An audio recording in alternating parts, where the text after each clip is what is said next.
இன்னைக்கு தேர்ஸ்டே. இன்னைக்கு vlogல நம்ம என்ன பார்க்க போகிறோம் அப்படின்னா, ஒரு சிஸ்டர் எனக்கு டிஎம் பண்ணியிருந்தாங்க. பேபியோட கழுத்தில் வந்து கொடி சுற்றி இருக்குன்னு ஸ்கேன் ரிப்போர்ட்டில் சொல்கிறாங்க அப்படின்னு சொல்லி பண்ணியிருந்தாங்க. ஆக்சுவலாக எனக்குமே அந்த ப்ராப்ளம் தான் இருக்குது. எனக்கு அனாமலி ஸ்கேன்லேயும் அந்த மாதிரி தான் சொல்லியிருந்தாங்க. பட் இப்போதைக்கு எந்த பிரச்சனையுமே இல்லை, அது தானாக ரிமூவ் ஆயிரும் அப்படின்ற மாதிரி சொன்னாங்க. எல்லார் வீட்லேயுமே சொல்லுவாங்க, கொடி சுற்றி பிறந்தா தாய்மாமனுக்கு ஆகாது, அதனால் தூங்கும்போது திரும்பி படுக்கும்போது எந்திரிச்சு உட்காந்து திரும்பி படுன்னு சொல்லுவாங்க. ஆனால் அதனால தான் கொடி சுத்துமான்னு கேட்டால் அதுதான் இல்லை, இது ஒரு மித்து அப்படின்னு சொல்லிட்டு நிறைய டாக்டர்ஸ் சொல்கிறாங்க. பட் மித்தா இல்லை கரெக்டான்றது தெரியல.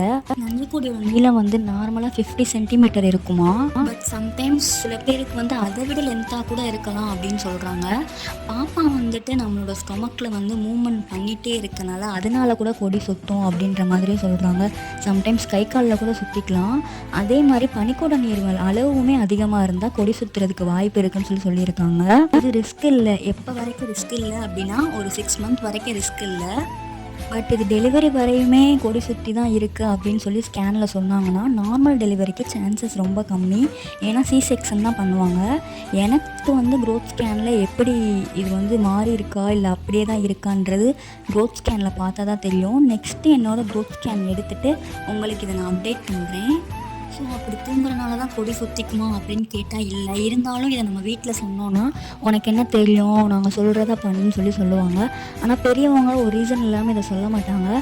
ஸோ இதுக்கு பின்னாடி வேறு ரீசன் கூட இருக்கலாம். எந்திரிச்சு உட்காந்து உங்களால் முடிஞ்ச அளவு திரும்பி படுத்து தூங்குங்க. ஏன்னா நம்மளும் கொஞ்சம் சேஃபாக இருந்துக்கணும். நான் என்னோட ப்ரெக்னென்சியில் இதை தான் ஃபாலோ பண்ணுறேன். ஸோ இதை பற்றி யாரும் ஒரி பண்ணிக்காதீங்க. ஏன்னா பேபி சுற்றி வரும்போது அதுவாகவே ரிமூவ் ஆகிரும் அப்படின்னு சொல்கிறாங்க. இருந்தாலும் எனக்கு கொஞ்சம் பயமாக தான் இருக்குது. ஏன்னா க்ரோத் ஸ்கேனில் என்ன சொல்லுவாங்க அப்படின்ற பயம் எனக்கு இன்னும் இருந்துட்டு தான் இருக்குது. ஒருவேளை ரிமூவ் ஆகலைன்னா என்ன பண்ணுறது அப்படின்னு சொல்லி நிறையா திங்க் பண்ணிகிட்ருக்கேன். பார்க்கலாம் என்ன நடக்கான்ருக்கோ அதான நடக்கும். ஓகே, நம்ம நெக்ஸ்ட் vlogல பார்ப்போம். உங்களுக்கு ஏதாச்சும் டவுட் இருந்துச்சுன்னா கமெண்ட் பண்ணுங்கள். மறக்காமல் லைக் அண்ட் ஷேர் பண்ணுங்கள். நாளைக்கு vlogல பார்க்கலாம். பாய்.